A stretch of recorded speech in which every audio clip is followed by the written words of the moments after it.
हीच ती लोक आहेत जी कॉक्रोच जनता पार्टीला हवा घालणारी आहेत. विश्वास नांगरे पाटलांनी त्या आरएसएसच्या कार्यक्रमामध्ये जाऊन त्यांची वाहवा काय स्तुती काय केली की लगेच मिरच्या झोमणारे सगळे बाहेर आले. पहलगामचा हल्ला केला या आरएसएसच्या लोकांनी केला, उरीचा अटॅक केला या आरएसएसच्या लोकांनीच केला. नमस्कार मित्रांनो, मी मराठी माणूस प्रतीक. सकाळी उठलो, पावसाच्या बातम्या तर होत्याच, सगळीकडे पाणी तुंबलंय, हाकार उडवलाय पावसाने अगदी संपूर्ण देशभरामध्ये, आणि येत्या 2-3 दिवसामध्ये देखील पावसाचा जोर कायम राहणार असं सांगितलं जातंय. यात सगळ्या बातम्यांच्या दरम्यान एक बातमी धडकली आणि ती वाचली जेव्हा, तेव्हा मला समजलं की मला धक्का बसला की आजच्या घडीला देशामध्ये आता हे 8 जण तर ते धरलेत जे कोणी आहेत ते सगळे जैश मोहम्मद साठी काम करणारी सगळी लोक, पण त्याच्या व्यतिरिक्त या देशामध्ये असंख्य लोक अशी आहेत जी बाहेरच्या ISIS, त्याच्यानंतर जैश मोहम्मद, लष्कर ए तोयबा, ज्या मोठ्या मोठ्या आतंकवादी संघटना आहेत आणि ज्यांचं नेटवर्क पूर्ण जगभरामध्ये पसरलंय, आणि ज्या काही बॉम्बस्फोट किंवा इथले जे काही हत्या बाकी सगळ्या गोष्टी ज्या काही होतात त्या या मार्फत होतात, किंवा कन्व्हर्जन धर्मांतरण जे काही मोठ्या प्रमाणामध्ये होतं आणि ज्याला मोठा फंडिंग या बाहेरच्या देशांमधून येतो, त्या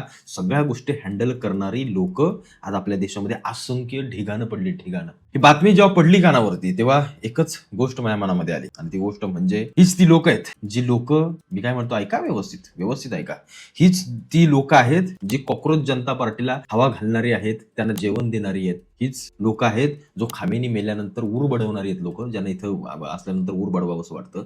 हीच ती लोक आहेत जिथं त्या बांद्रा स्टेशनच्या इथली, मुंबई इथल्या झोपडपट्टीवरती अनधिकृत बुलडोजर स्वतःहून फिरवला, त्याच्यानंतर पाकिस्तानमध्ये त्याचा राग व्यक्त करण्यात आला, बाहेरच्या देशांमध्ये त्याचा राग व्यक्त करण्यात आला. म्हणजे याचा अर्थ विचार करा, इथली त्या झोपडपट्ट्यांमधले राहणारी लोक ही त्यांचे काही नातेवाईक होते, त्यांच्या काही कनेक्शन मध्ये होते, कशा काय पद्धतीने ही सगळी लोक होती, विचार करा एकदा, बारकाईने विचार करा. साधी गोष्ट नाहीये. ज्या दिवशी पहलगामचा हल्ला झाला त्या दिवशी सोशल मीडियावरती कितीतरी जण यांच्यातली हसणारी होती. हसणारी, चांगलं केलं, उत्तम केलं, छान केलं, धर्म विचारून मारलं ना, मस्त काम केलं, ही हसणारी लोक होती. त्याच देशातली अशी काही लोक आहेत जी सीमेवरती आपला जवान गेल्यानंतर त्याच्याविषयी मनाला त्यांच्या काही वाईट वाटण्याचा विषय सोडा, डोळ्यात पाणी यायचा विषय सोडा, त्यांना ते त्यांच्याकडे डुंकूनही पाहत नाहीत. अशी देखील लोक आज आपला देश आपण पोचतोय, आणि त्यांना पोचण्यासाठी तुम्ही आणि आम्ही आपल्या खिशातून प्रामाणिकपणे जो काही टॅक्स भरतोय ना या देशाला, त्या टॅक्स मधून यांना प्रधानमंत्री आवास योजनेतनं घरं मिळतात, पक्की घरं. त्याच्यानंतर त्या टॅक्स मधून गव्हर्नमेंट हॉस्पिटल्समध्ये ही सगळी लोक गव्हर्नमेंट हॉस्पिटल शिवाय दुसरा उपचार घेत नाहीत.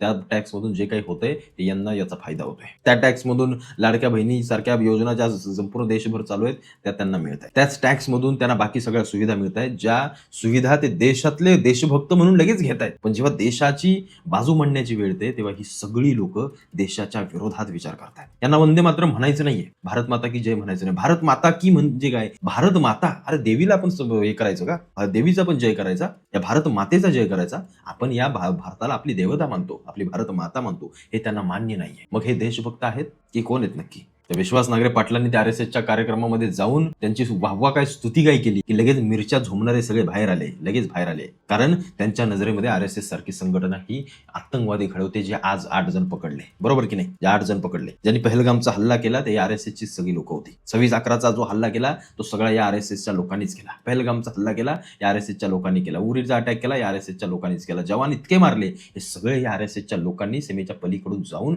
सगळ्यांवरती गोळ्या डागण्याचं काम केलं. म्हणून ही आरएसएस सारखी आतंकवादी संघटना या देशातून हद्दपार झाली पाहिजे, बरोबर ना?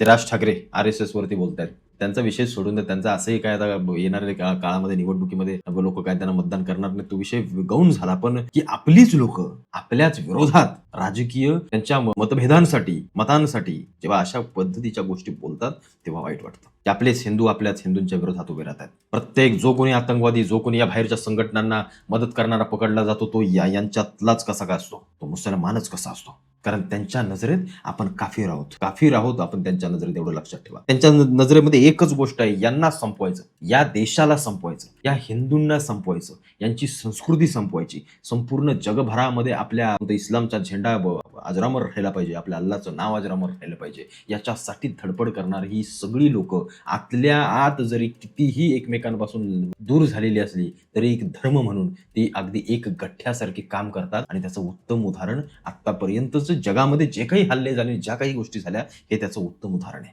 युरोप सारखे देश आज पूर्णपणे बर्बरता होऊन गेले, म्हणजे त्यांची खान होऊन गेले. जे लोक शरणार्थी म्हणून आले, ज्यांनी हात जोडून माफी मागितली आणि सांगितले की तुमच्या देशामध्ये आम्हाला राहायला जागा द्या, तीच आज लोक ज्यांनी जागा दिली त्यांचे हातपाय कापण्याच्या भाषा करतायत. जोपर्यंत हे शांत राहतील, मायनॉरिटीमध्ये राहतील, तोपर्यंत हे शांत राहतील. ज्या दिवशी मेजॉरिटीमध्ये जातील त्या दिवशी तुमच्या मानेवरती सुरी फिरवण्याची ताकद ठेवतील. वाईट या गोष्टीचं वाटतं फक्त की या असल्या मानसिकतेच्या लोकांना मदत करणारे आपलेच काही लोक, आमचा अख्खा दलित बांधव, आमचा अख्खा दलित समाज यांच्या मागे जय भीम करत फिरतो, याचं वाईट वाटतं. त्यांना अजून चाहूल नाही आहे सगळ्या गोष्टींची. त्यांना असं वाटतंय की नाही, हिंदूंचा विरोध करणार आहेत ना, मग ते आपलेच आहेत. अहमद शाह अब्दाली जेव्हा या देशावरती चालून आला ना, तेव्हा त्यानं काय केलं माहितीये का? त्यानं सगळ्यात महत्वाची गोष्ट केली मराठ्यांच्या विरोधामध्ये, की मराठ्यांना इथल्या स्थानिक राजे जे होते, काही राजस्थानचे असतील, काही उत्तर प्रदेशमधले, काही दिल्लीच्या आजूबाजूचे, की ही लोक मराठ्यांना भेटू नयेत याच्यासाठी म्हणून त्यानं त्या लोकांना मराठ्यांचा विरोध करायला सुरुवात केली किंवा त्यांना फितवायला सुरुवात केली. आणि पानिपतासारखं जे युद्ध जिंकत आलो होतो आपण, ते फक्त आपल्या मनुष्यबळामुळे आपण अपुरे पडलो आणि आपण थोडंफार तिथं कच खाली मागे हरलो नाही, जिंकलोच. ते युद्ध जिंकलं, कारण त्याच्यानंतर अब्दाली पुन्हा या देशामध्ये परत आला नाही. आजच्या देशाची मानसिकता किंवा आजच्या घडीची मानसिकता देखील हीच आहे. या मुसलमानांना काय करायचंय? हिंदूंचा विरोध करण्यासाठी अनेक जथ्यातली लोक आपल्या जवळ सोबत ठेवायचे. मग दलित समाज आपल्या सोबत असला पाहिजे, आपल्यासोबत बाकीचा इतर समाज असला पाहिजे, जो छोट्या छोट्या जाती असल्या पाहिजेत ज्या या हिंदूंचा विरोध करतील. हे एक राहणार नाहीत. हे जर एक राहिले तर मग आपली काही खैर नाही, आपले मनसुबे चालणार नाहीत. हीच रणनीती आतापर्यंतच्या मागच्या संपूर्ण सगळ्या राजांनी या मुघल सगळ्या लोकांनी वापरली. तीच रणनीती यांच्या इस्लामामध्ये आहे आणि तीच हे लोक वापरतात. आणि आपली लोक हिंदूंचा विरोध करण्यासाठी, रामाचा विरोध करण्यासाठी, आपण कोण आहोत, काय आहोत, आपले पूर्वज कोण होते, हे सगळं विसरून यांच्या मांडीला मांडी लावून जाऊन बसतात. त्यांना असं वाटतं की आपण इथं जाऊ आणि उद्या जेव्हा आपण हिंदूंना हरवून यांच्यासोबत आपण गोडी गुलाबीनं राहू. नाही, लक्षात ठेवा, ज्या दिवशी त्यांचं ध्येय त्यांना प्राप्त होईल ना, त्या दिवशी पहिली सुरी हिंदूंच्या मानेवरती नाही, पहिली सुरी तुमच्या मानेवरती फिरवली जाईल. हा शब्द आहे माझा, लक्षात ठेवा. आणि हा इतिहास त्याचा साक्षीदार आहे. इतिहासाची पानं खोलून बघा, तेव्हा तुम्हाला समजेल की यांनी काय केलंय. यांनी स्वतःच्या बापाला, स्वतःच्या आईला, स्वतःच्या भावांना, स्वतःच्या मुलांना कोणाला सोडलं नाही. मी लय लांबची गोष्टात मी खास करून माझ्या दलित बांधवांना सांगतोय. त्यामुळे डोळे उघडा, व्यवस्थित उघडा. तुम्ही काय करताय, तुम्ही कुठून आलाय, तुम्ही कोण होतात, पहिले याचा जरा बारकाईने विचार करा आणि पुढे जाऊन तुम्हाला काय धोका आहे याचा देखील विचार करा. जी सकाळी मी बातमी ऐकली ती जैश ए मोहम्मद साठी काम करणाऱ्या 8 जणांना एटीएसनं अटक केले, गुजरात आणि मध्य प्रदेश या सगळ्या भागातून. एटीएसला अजून शंका आहे की असे हजारो लोक देशभरामध्ये पाळमुळं रोवून बसलेत, जी इथली उत्तमभूत माहिती जैश ए मोहम्मद या सगळ्या बाकीच्या संघटनांना देते. आणि इथं कशा पद्धतीनं मोदीला मारता येईल, कशा पद्धतीने योगीला मारता येईल, कशा पद्धतीने इथल्या RSS सारख्या मोठ्या मोठ्या लोकांना मारता येईल, इथं बॉम्बस्फोट घडवता येतील, इथलं हाहाकार उडवता येईल, याच्यासाठी ही सगळी लोक काम करतायत, अहोरात्र काम करतायत, जेणेकरून या देशामध्ये अस्थिरता निर्माण होईल. ते जेव्हा बॉम्ब लावतील ना, तेव्हा त्यात फक्त हिंदू मरणार नाहीये, त्याच्यात आमचा दलितही मरेल, त्याच्यामध्ये आमचा एखादा दुसऱ्या जातीचाही माणूस मरेल, त्याच्यामध्ये एखादा मुस्लिमही मरेल जो देशभक्त असेल. मग जरा लक्षात ठेवा आणि विचार करा.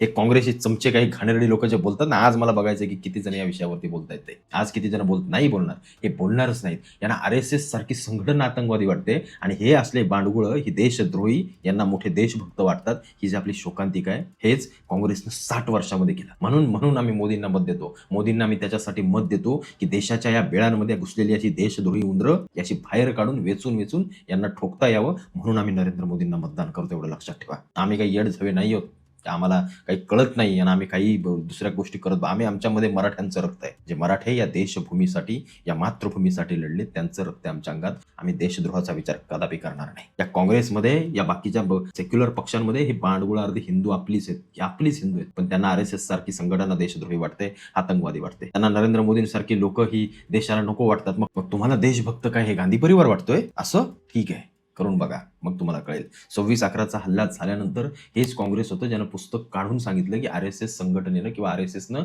हा हल्ला घडवला. इतकी नीच प्रवृत्तीची लोक आपल्या देशामध्ये आहेत, म्हणून तेव्हाही इतिहासामध्ये आपल्याला माघार घ्यावी लागली. तेव्हाही छत्रपती संभाजी महाराजांसारख्या एका बलाढ्य योद्ध्याला आपल्याच काही नादान हरामखोर माणसांनी पकडून देण्याचं काम केलं. असे कितीतरी योद्धे होऊन गेले ज्यांना आपल्याच लोकांनी त्यांचा घात करून आपलं स्वराज्य, आपलं साम्राज्य पोकळ करण्याचं काम केलं. आणि आज ही तीच प्रवृत्ती या अशा काही पक्षांमध्ये वावरते, याचं वाईट वाटतं. तुम्हाला आज देखील सांगतो, इथल्या 90% मुसलमानाला या देशाविषयी काहीही वाटत नाही. एवढं फक्त लक्षात ठेवा. यांना फक्त एकच गोष्ट यांची आहे की धंद्यामध्ये हिंदू चालतील, हिंदूंचा पैसा आपल्याला चालेल. म्हणून बघा, दाढी मिशा काढून, दुकानांची नावं बिव बदलून तुमच्या एरियामध्ये घुसलेत. तुम्हाला समजत देखील नाही. तुम्हाला शुक्रवारी कळतं जेव्हा नमाजाला बाहेर निघतात तेव्हा, त्याला आपल्या एरियामध्ये एवढे मुसलमान आहेत. त्याच्या आधी आपल्याला काही कळत नाही. टेलर हा मुसलमान, तो बाईंच्या छात्यांना बित्यांना हात लावून माप घेणार. एखादा सलूनवाला तो देखील मुसलमान, जो मुलींच्या सगळ्या गोष्टींना हात लावून तिला लव जिहाद आणि या सगळ्या गोष्टींमध्ये पकडणार. जिथं जिथं स्त्रियांचा हिंदू कॉन्टॅक्ट होईल तिथं तिथं ही सगळी लोक घुसलेली असतात आणि मग लव जिहादच्या माध्यमातून एक हिंदूंची स्त्री आपल्या बाजूने ओढायची आणि यांची लोकसंख्या कशी जास्तीत जास्त कमी होईल या सगळ्या गोष्टीकडे लक्ष द्यायचं. ही सगळी स्ट्रॅटर्जी वापरून येणाऱ्या काळामध्ये देशाला आतून अस्थिर कसं करायचं याच्यासाठी काम करणारी ही लोक, ती जर या काँग्रेसी लोकांना आणि बाकीच्यांना देशभक्त वाटत असतील तर तुमच्यासारखे मूर्ख तुम्ही आहात आणि खरे देशद्रोही पहिले तुम्ही आहात, नंतर हे बाकीचे आहेत. अरे RSS सारख्या संघटना या देशामध्ये आहेत ना, म्हणून हा देश एक संघ आहे, एवढं लक्षात ठेवा. म्हणून हा देश एक संघ आहे, नाहीतर हा देश कधीच इस्लाम राष्ट्रामध्ये याच्या परावर्तित झाला असता, एवढं लक्षात असू द्या. कधीच गेला असता इस्लाम राष्ट्रामध्ये. या RSSला शिव्या घालणारे आणि RSS वरती टीका करणारे एकाही राजकारण्याला राजकीय पटलावरती ठेवायचंच नाही. हा शब्द आहे माझा आणि हा प्रत्येक हिंदूंनी पाळायचा, एवढं फक्त लक्षात ठेवा. कारण RSS वर वार, शिवप्रतिष्ठानवर वार,